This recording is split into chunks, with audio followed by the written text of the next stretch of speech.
たことがない？死ぬのって最高のエクスタシーだって。A true queen. What's up, guys? FoodNerdLover47 here. Welcome to Watching for the Plot. What I essentially do is troll through the catacombs of the darkest parts of the internet to find animated erotic videos and then criticize them on the internet because no one else wants to hear me talk about it in the real world. But if you do, subscribe for more. So I had to study this one a bit harder than I wanted to because it's so scatterbrained. But once I pieced all the parts together, I realized how fantastically this was written. Of course, they could have made it infinitely less confusing by just telling us what is happening and progress the plot episode by episode. Then again, taking the previous information from the prior episode and building off that is just too mainstream, and Majin Label wanted to be trendsetters. And they accomplished that. Because I have had a total of 2 different individuals bring up this show whenever I mention something being the most disturbing thing I've ever seen. Is this disturbing? Absolutely. And if this was my first step into the world of erotic videos, this channel wouldn't exist. I might have been a 4chan dwelling sycophant by now. This is more shocking than disturbing. There's a distinct difference because shocking by definition is to cause indignation or disgust, otherwise offensive, while disturbing is to just interfere or disrupt one's peace. And the acts that our main character proceeds to partake in definitely falls under both topics. It's written like one of those dating simulators where you choose one girl, go down that path, and everyone else in the universe will adapt to that path you chose. And then if you want another girl, you just hit reset and pick another one, etc, etc, etc. And the first 4 episodes are written exactly this way. Everything else, well, it's a free-for-all. Why am I dwelling so much on semantics and alternate universes when it comes to the show? Well, let's find out. Episode 1. I'm going to have to put an asterisk whenever I mention episode because in my eyes, only 50% of the series lines up with the true ending. Those episodes are this one, 3, and 6. The rest provide additional context and background information on the episode coming next. So our main character is watching Ando, the student council president, getting electrocuted. Very fun. Epilepsy warning if you want to jump into the first episode because it's like the first 20 seconds is just pure flashing mayhem. So we are already starting on 10, I see. And the reason she's being executed is because she wouldn't follow the very simple rules that were given to her. What were these rules, you're asking? Oh, simple. Our main character Kay here is a proverbial opener, and in order for everyone in this enclosed space to escape, he has to choose one of these 5 women and perform sexual acts upon them. And as they progress, the more intense the acts become, starting with BDSM ropes to literally waterboarding someone. Essentially, it's like Fear Factor XXX edition. Kay's choice is a very vindictive and menacing Nemu, and they perform multiple acts, and as they scale, they both start to realize there's some sort of sexual deviant inside of Kay that delights in seeing women in pain. And an example of this is before he went to choose Nemu as his candidate to save everyone, he had a vivid lucid dream, like a fantasy of watching himself violating our next victim, Kanai. He doesn't try to stop the illusion, he's just standing there, paralyzed, like, oh no, please don't do that. No, I kind of like her, dude. What do you...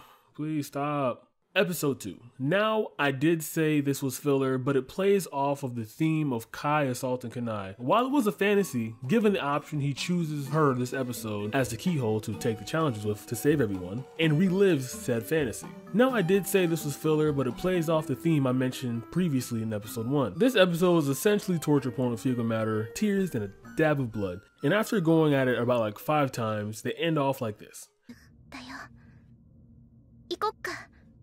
ああ。最後の扉がようやく開く。俺とカナエとの新しい世界が始まるんだ。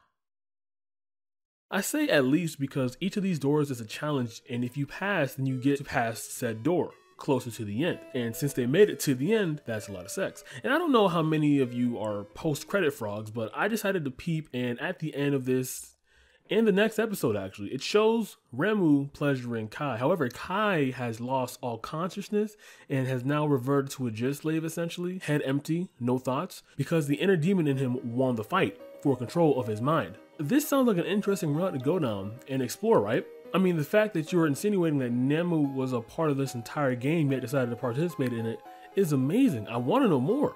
But they completely scrap the universe and go with the better ending on episode 6. Better, yes, I just said that, but is it as convoluted? No. because Nemu killed all the other contestants. Episode 3. Y'all ever heard of PTSD before? Well, our girl Renee has it for some reason. It is heavily tied to the end of the series, and man, the way it ends is mind-blowing. Again, remember, this is one of the episodes that ties to the ending, so you have to remember everything I'm saying here if you want to have the ending make sense. If you don't remember what I'm saying here now, you're dumb. So the girl that Kei chooses to break in every sense of the word is Renee, and his fractured memory still remembers figments of what he did to both Nemu and Kanai, despite it not being true at all, because if it was, they wouldn't be in the same position they are right now. So when he is given the opportunity to be in a room alone with Renee, he sees the commands, hesitates for a bit, and then jumps on top of her. And since Renee has PTSD, she's like, yeah, go ahead. Fuck me up, fam. And his response to her non-reaction is basically, God damn it! Why isn't she? I don't want to go any further with that bit, but you can get the picture. After they're done, she gets up like nothing happened and said, good day to you, sir. See you again next time. And Kei is infinitely triggered because he wants to break her even further. This actually motivates him and infuriates him at the same time. He continuously chooses to pick her. A few doors later, a few challenges later, Renee's in the shower and has a brain blast, essentially referring to something in the shower that is either connected to escaping or just in her past in general. 似たような場所にいたことがある。前にここに来たことがあるのか？いつか話すから。ごめんなさい。聞きたくない。気はなかった。ずっと探していたのか？私の記憶が確かなら、外に出られるかもしれない。外か。ボーナスゲームをクリアした場合。He's insinuating that she's been here before, and right when they decide to talk about that, coincidentally, they're offered a bonus game from the host of the show, and the reward is an enclosed room. Now, obviously, one of the participants has to be the opener, i.e. Kei, and Kei's like, you know what, fuck it, I want to find out what she's talking about, so he picks Renee again. They finish the challenge there and go into the room. Renee is really a Vietnam vet or some shit, huh? She snapped and choked the fuck out of Kei. In fact, this is the only time he goes to any, like, opposition at all is a thing.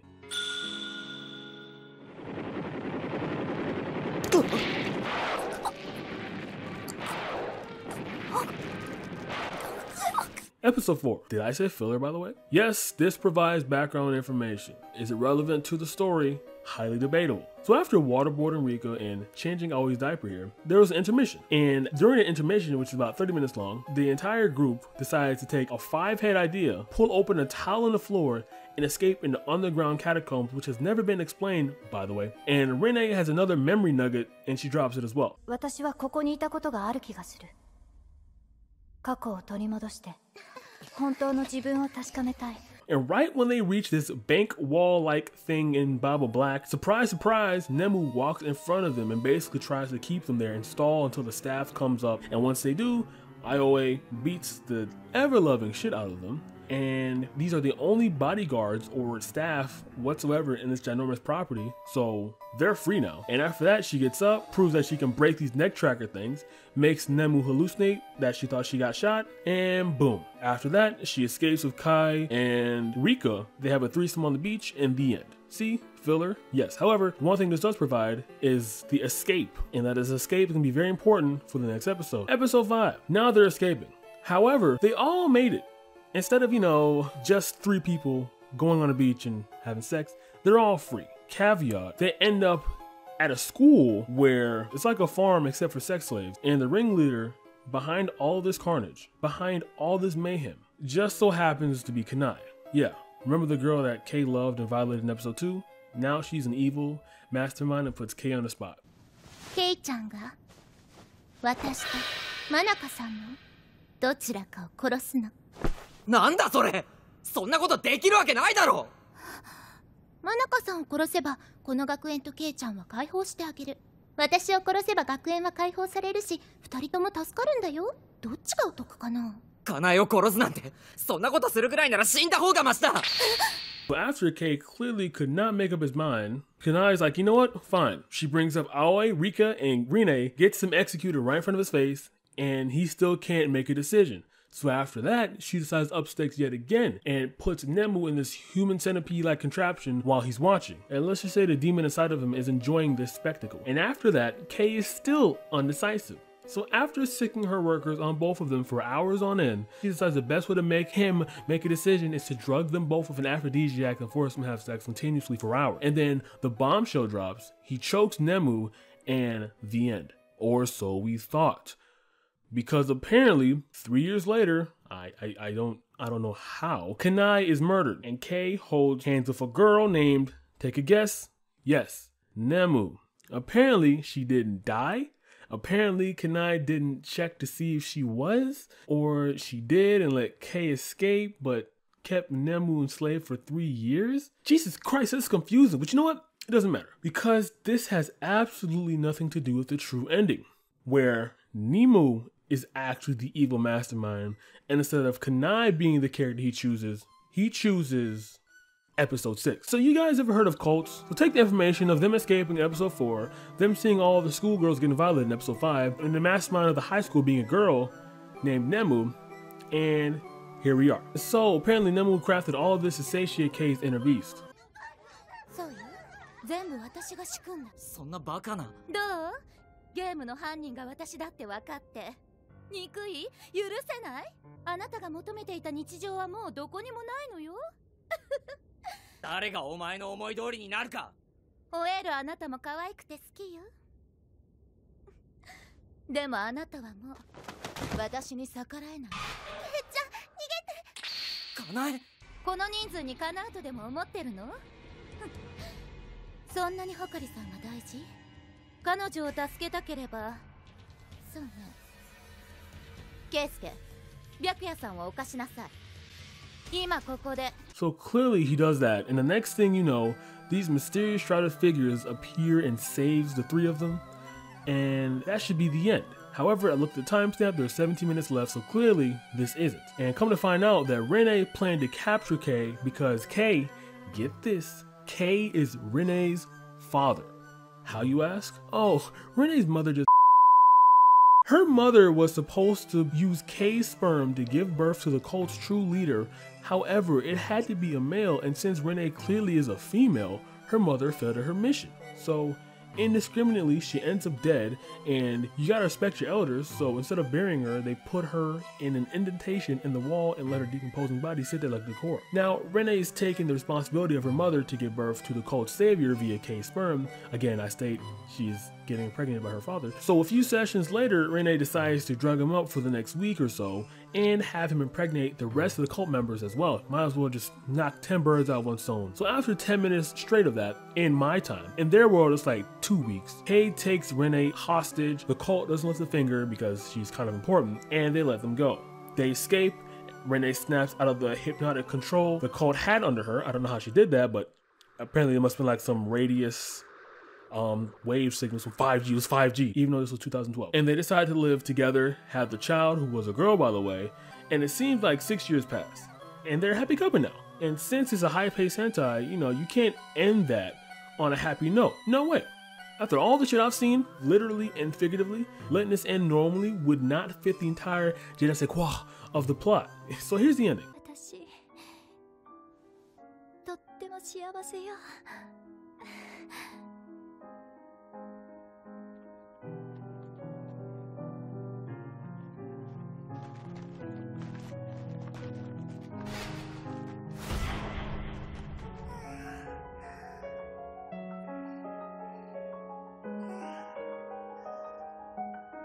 If you guys didn't catch that, the former cult members are pulling up to kidnap their daughter and start the process all over again to give birth to the savior, because Rene gave birth to a girl, so that means Rene, just like her mother, failed too. So I can only assume that they're gonna kill Rene and or kidnap the daughter, and the end. Wow, that was wow. The ending is kind of chef's kiss due to the fact that it's so vague, but you can fill in the blanks at the same time. I love that kind of action going on right there. I mean, the female cult members were also pregnant, so there's a chance that they're going to take Rene's daughter, make her pregnant from the offspring the cult has culled themselves. Very fucked up, I know. But hey, this kind of ruined my week. I'm going to be honest. I hope you're happy, Megan. Alright guys, thanks for watching. I don't have an outro, but if I did, it wouldn't matter because no one else makes it this far in the video. Good night.